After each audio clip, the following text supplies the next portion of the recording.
Hello friends.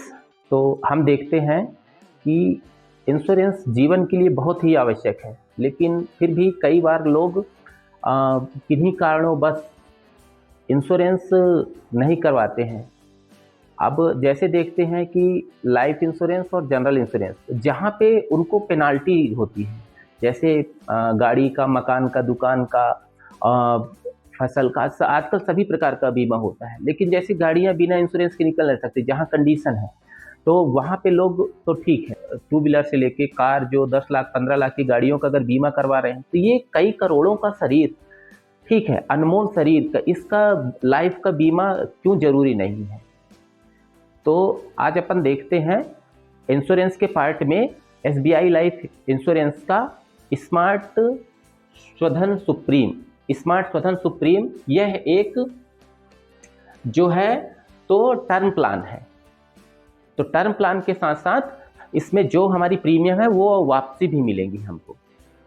तो ये बहुत बहुत बहुत प्यारा प्लान है, अभी जनवरी 2024 में लाइव हुआ है। तो अपन इस प्लान की बारीकी समझते हैं और ये हर कस्टमर को रखना चाहिए। लेकिन इसका जो क्राइटेरिया है कि इस प्लान को कौन रख सकते हैं, इस प्लान को जो है मिनिमम जिनकी वार्षिक आय 2,50,000 मतलब 2.5 लाख रुपया से है या उससे अधिक है, ऐसे लोग इस प्लान को ले सकते हैं, चला सकते हैं।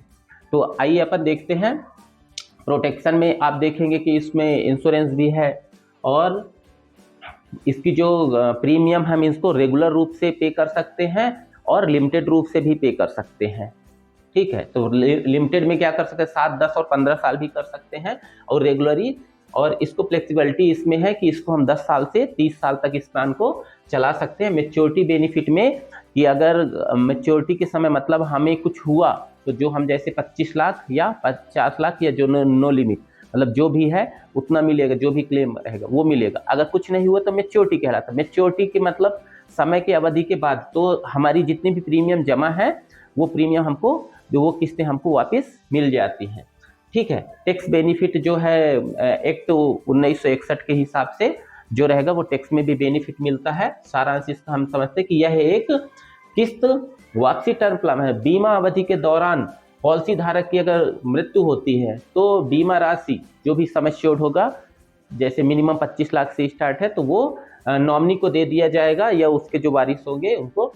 और बीमा धारक की सलामती पे अगर कुछ नहीं हुआ तो उनको अंत में जितने भी पॉलिसी धारक जो प्रीमियम जमा किए थे वो वापसी उनको मिल जाएंगी। इसमें चिकित्सा परीक्षण बिल्कुल ये मैंडेट है, मतलब चिकित्सा परीक्षण होगा ही। वार्षिक आय मैंने बता दिया कि मिनिमम 2.5 लाख से स्टार्ट है। और पेडअप भी है इसमें। पेडअप से पहले रिवाइवल समझते हैं। किन्हीं कारणों बस हमने दो किस्तें जमा की, उसके बाद फिर अगर नहीं हो पाई तो 5 साल तक एसबीआई इंतजार करता है कि आप इसको कंटिन्यू कर सकते हैं मैच्योरिटी के पहले। तो इसको कर सकते हैं 5 साल तक, इसमें रिवाइवल टाइम है। अब इससे समझते हैं पेडअप।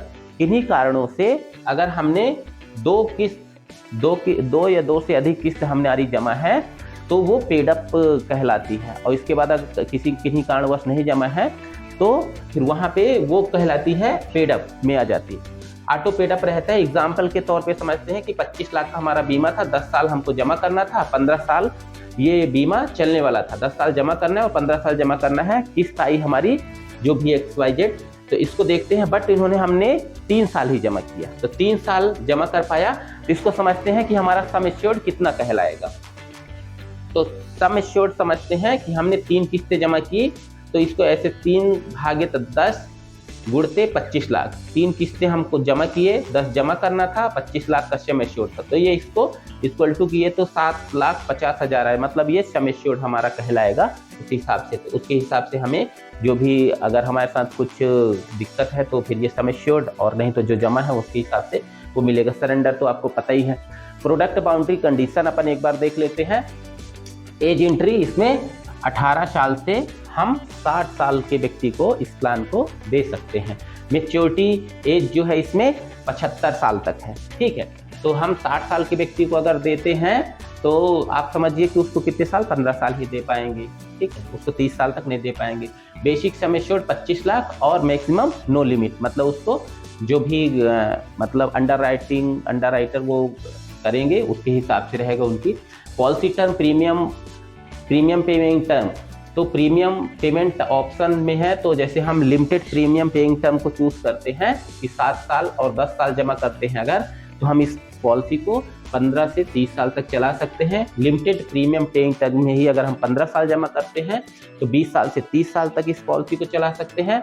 रेगुलर प्रीमियम अगर इसको जमा करते हैं तो हम 10 साल से लेकर 30 साल तक कुछ भी चला सकते हैं। अब यहीं पे प्रीमियम फ्रीक्वेंसी हम इसको किस किस मोड में जमा कर सकते हैं, तो सालाना जमा कर सकते हैं, अर्धवार्षिक कर सकते हैं, मतलब वार्षिक कर सकते हैं, अर्धवार्षिक कर सकते हैं और मासिक कर सकते हैं, मंथली कर सकते हैं। डेथ बेनिफिट में 25 लाख और एज पर प्लान या सम एश्योर्ड मैक्सिमम, ठीक है। प्रीमियम अमाउंट अपन देखते हैं कि प्रीमियम फ्रीक्वेंसी और मिनिमम और मैक्सिमम में, तो ईयरली, हाफ ईयरली और मंथली में समझते हैं कि बहुत छोटे से, मतलब ये मिनिमम उससे एक निकला हुआ है 5,750 रुपया और मैक्स में नो लिमिट, ठीक है। हाफ ईयरली में 2933, मंथली में 489 रुपया और मैक्स में देखते हैं कि no limit subject to board approval under policy, कि जो भी अंडर राइटर या वो समझेंगे कि कितना उनको अप्रूव करते हैं, उनको इंश्योरेंस अप्रूव होता है, उसके हिसाब से उनको ले पाएंगे और मिल पाएगा।